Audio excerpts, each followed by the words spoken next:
আমরা আজকে জানব ভিটামিন সি নিয়ে।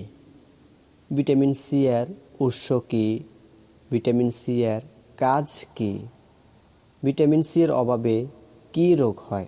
প্রথমত জেনে নেই ভিটামিন সি এর উৎস কী কী।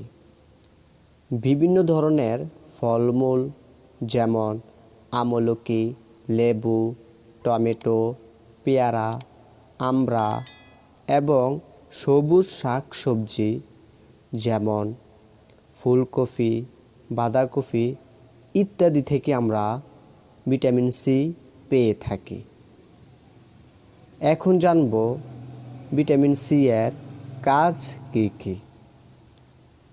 এক নম্বরে যে কাজটি ভিটামিন সি করে থাকে সেটি হলো হাড্ডি এবং দাঁতের গঠনে সহায়তা করে। দুই নম্বরে যে কাজটি করে থাকে সেটি হলো আরবিসি তৈরিতে সহায়তা করে। আরবিসি হলো রেড ব্লাড সেল, অর্থাৎ আমাদের শরীরের রক্তের একটি কণিকা, এটি তৈরিতে সহায়তা করে থাকে।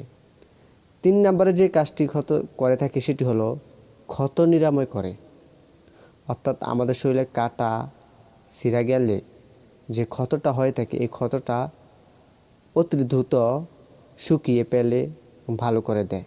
আমরা এখন জানব ভিটামিন সি এর অভাবে কী রোগ হয়ে থাকে। একটি রোগ হয়ে থাকে ভিটামিন সি এর অভাবে, সেটি হলো স্ক্যারবি রোগ হয়, অর্থাৎ চুলকানি রোগ হয়। আমাদের ভিডিওটি আজকে পর্যন্ত, পরবর্তী ভিডিও দেখার জন্য আমন্ত্রণ রইল। সে পর্যন্ত ভালো থাকবেন। ধন্যবাদ।